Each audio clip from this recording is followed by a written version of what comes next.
हमेशा वही करो जो आपको अपने लिए बेहतरीन लगे,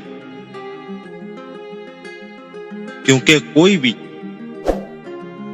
आपके जूते पहनकर आप जैसा सफर नहीं कर सकता। जिन्हें तुम सब कुछ दे चुके हो, वो एक दिन तुम्हें ऐसे तोड़ेंगे जैसे तुम कभी कुछ थे ही नहीं।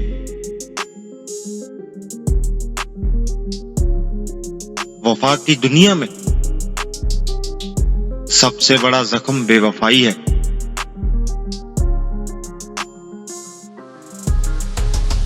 जब मकान रोड पे हो तो इसकी कीमत होती है, जब जमीन रोड पे हो तो इसकी भी कीमत होती है, लेकिन जब इंसान रोड पे हो तो इसकी कोई कीमत नहीं होती।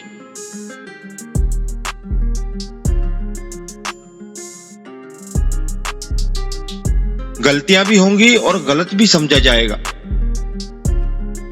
ये जिंदगी है। तारीफें भी होंगी और जलील भी किया जाएगा।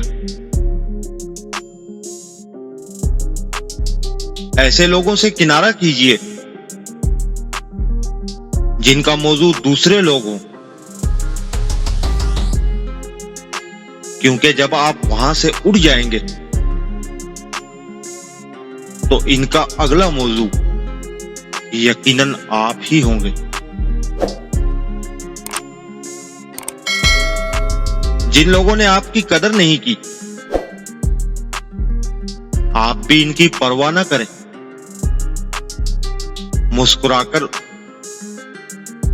मुस्कुराकर यूं गुजर जाएं जैसे आप इन्हें जानते ही ना हो।